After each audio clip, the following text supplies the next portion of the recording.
Hello everyone, welcome back to online study zone.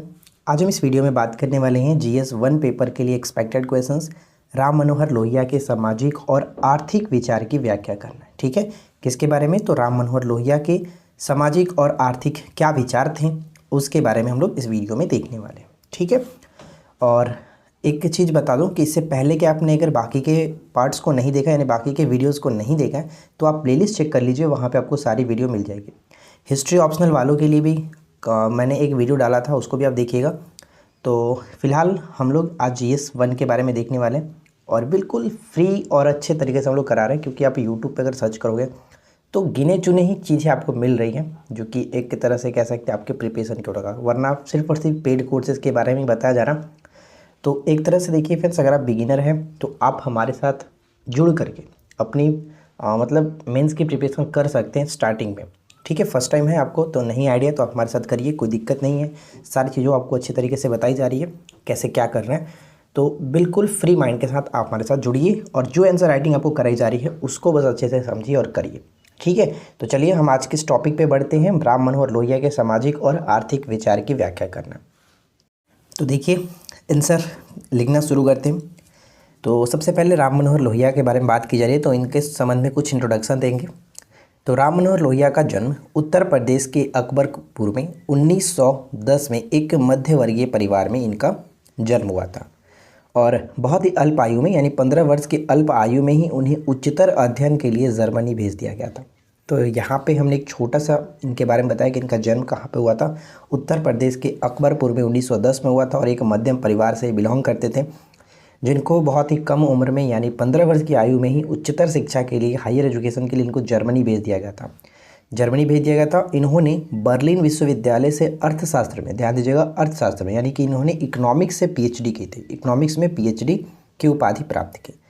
यहीं पर इन्होंने जर्मन समाजवाद और राजनीतिक कार्यकर्ताओं से उनका संपर्क हुआ था। ध्यान देंगे कि यहीं पर जर्मन समाजवादी और राजनीतिक कार्यकर्ताओं से उनका संपर्क हुआ था। और इसके बाद हम आगे बढ़ते हैं और ये भारत कब लौटते हैं। तो यहाँ पे देखिए कि राम मनोहर लोहिया 1933 में भारत लौटे और कांग्रेस के नेतृत्व में चल रहे राष्ट्रीय आंदोलन से पूरी तरह से जुड़ गए थे। भारत का लौटना इनका कब हुआ? 1933 में। और जब ये लौटे तो कांग्रेस के नेतृत्व में चल रहे राष्ट्रीय आंदोलन में पूरी तरह से जुड़ गए थे। लोहिया ने स्वतंत्रता संग्राम में सक्रिय रूप से भाग लिया और खास करके इन्होंने भारत छोड़ो आंदोलन में भूमिगत जो अभियान चलाए गए थे उसमें महत्वपूर्ण भूमिका निभाई थी। तो ये इनका इंट्रोडक्शन हो गया। अब हम लोग डायरेक्ट पॉइंट्स पे बढ़ेंगे जो हमसे पूछा गया था कि इनके सामाजिक विचार और आर्थिक विचार। तो सबसे पहले सामाजिक विचार के बारे में देखेंगे। तो राम मनोहर लोहिया के सामाजिक विचार, देखिए पहले हम इसको बुलेट पॉइंट्स के थ्रू समझाने की कोशिश करेंगे, एक एक पॉइंट्स।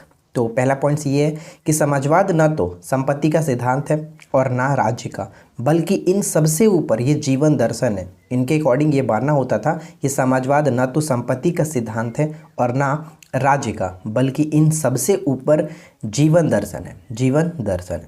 सेकेंड पॉइंट, रूढ़िवादी तथा संगठित समाजवाद एक मृतक सिद्धांत तथा संगठन होता है। इनका मानना था कि रूढ़िवादी तथा संगठित समाजवाद एक मृतक सिद्धांत तथा संगठन है।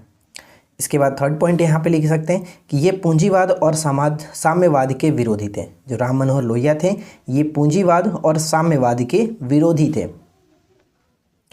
इसके बाद हम यहाँ पे पढ़ सकते हैं कि लोहिया ने पश्चिमी उदारवाद को स्वीकार नहीं किया था। राम मनोहर लोहिया ने पश्चिमी उदारवाद को स्वीकार नहीं किया था, स्वतंत्रता को महत्वपूर्ण माना था। राम मनोहर लोहिया ने स्वतंत्रता को महत्वपूर्ण माना था और लोहिया को लोकतंत्र, स्वतंत्रता और व्यक्तिगत स्वतंत्रता में विश्वास था। ठीक है, लोकतंत्र, स्वतंत्रता, व्यक्तिगत स्वतंत्रता में इनको विश्वास था।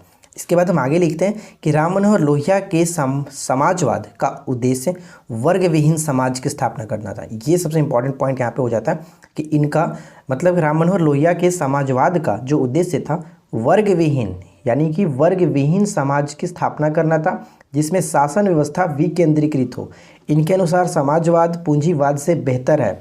इनका मानना था कि समाजवाद जो है वो पूंजीवाद से बेहतर है। और इसके बाद हम आगे देखते हैं कि समाजवाद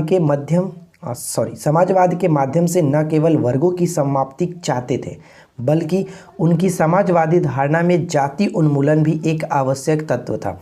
यहाँ पे देखिए इस पॉइंट्स को समझिए कि समाजवाद के माध्यम से वे न केवल वर्गों की समाप्ति चाहते हैं, यानी वर्गों पर जो अलग अलग कैटेगरीज बांटे गए थे उसको समाप्ति चाहते थे, बल्कि उसकी समाजवादी धारणा में जाति उन्मूलन भी एक आवश्यक तत्व था।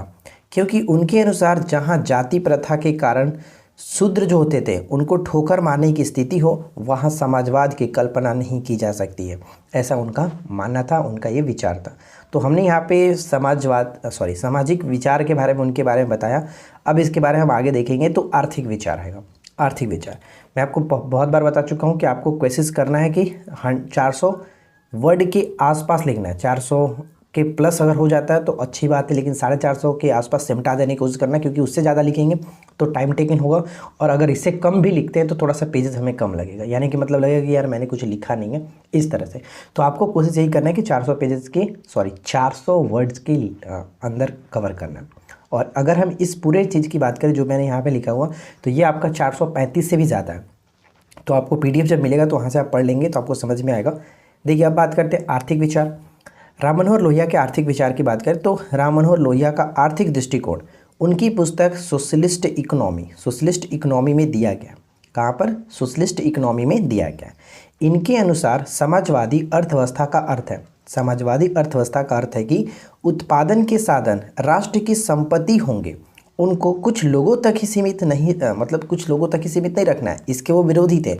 ध्यान दीजिएगा क्या कह रहा है कि उत्पादन के साधन राष्ट्र की संपत्ति होंगे, उनको कुछ लोगों तक सीमित रखने के वो विरोधी थे, यानी सभी लोगों के लिए उपलब्ध कराना चाहिए।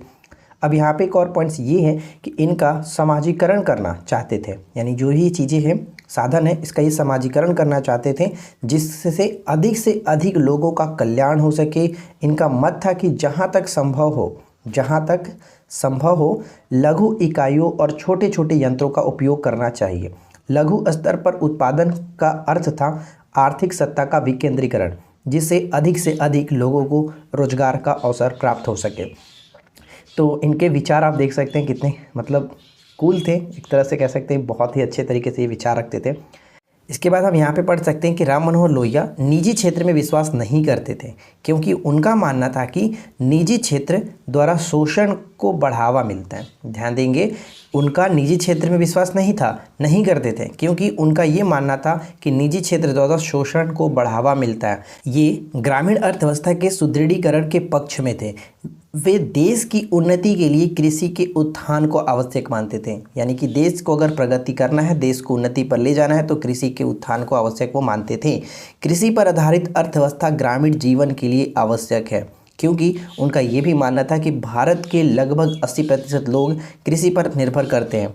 तो हम ये बिल्कुल भी कह सकते हैं कि अगर भारत का विकास करना है, अतः यहाँ पर कृषि का विकास भारत के विकास के लिए महत्वपूर्ण आवश्यक अंग था, क्योंकि जानते थे, वो देखते थे कि 80% भारत की जनसंख्या जो 80% जो लोग हैं वो कृषि पर ही निर्भर है। तो कृषि का अगर विकास होगा तो भारत के विकास के लिए महत्वपूर्ण आवश्यक अंग ये बन सकता है।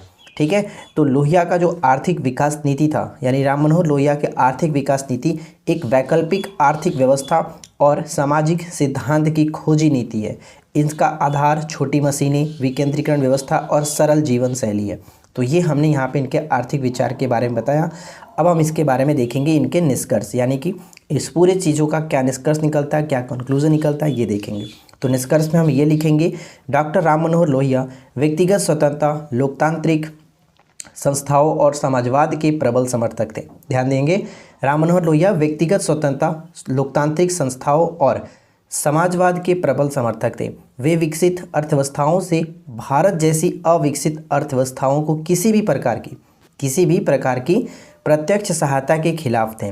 राम मनोहर लोहिया अपने इस भारत में उस समाजवाद को स्थापित करना चाहते थे, यानी इस प्रकार के समाजवाद को स्थापित करना चाहते थे जो जाति प्रथा, रंगभेद आदि से मुक्त हो, यानी ऐसा बिल्कुल भी ना हो हमारे भारत में, जाति प्रथा, रंगभेद ये सभी चीज़ें ना हो। ऐसे समाजवाद की कल्पना करते थे जो आर्थिक दृष्टि से भी मजबूत हो और भारत एक समृद्ध राष्ट्र बन सके।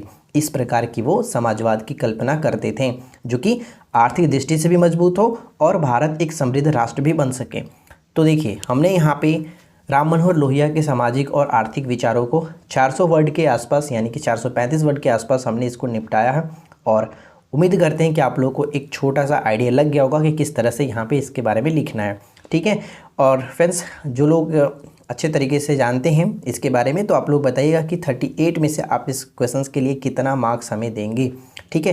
नीचे ज़रूर कमेंट करके बताइएगा 38 में से मुझे कितना इसके बारे में मिलेगा। और वीडियो अगर आपको अच्छा लगा हो तो वीडियो को लाइक करिएगा, अपने फ्रेंड के साथ अपने ग्रुप्स में शेयर, ज़्यादा से ज़्यादा शेयर करिए। चैनल पे पहली बार है तो सब्सक्राइब करके नोटिफिकेशन बेल आइकन को ऑल पे सेट कर लीजिए। और यही बात इसकी पीडीएफ की, तो इसका पीडीएफ आपको टेलीग्राम पर मिल जाता है, तो टेलीग्राम को ज्वाइन करके रखिए, लिंक नीचे डिस्क्रिप्शन में दिया गया। तो हम मिलते हैं आपके साथ इसी प्रकार के किसी और टॉपिक नेक्स्ट वीडियो के साथ। Thanks for watching, keep watching, keep learning, have a good day.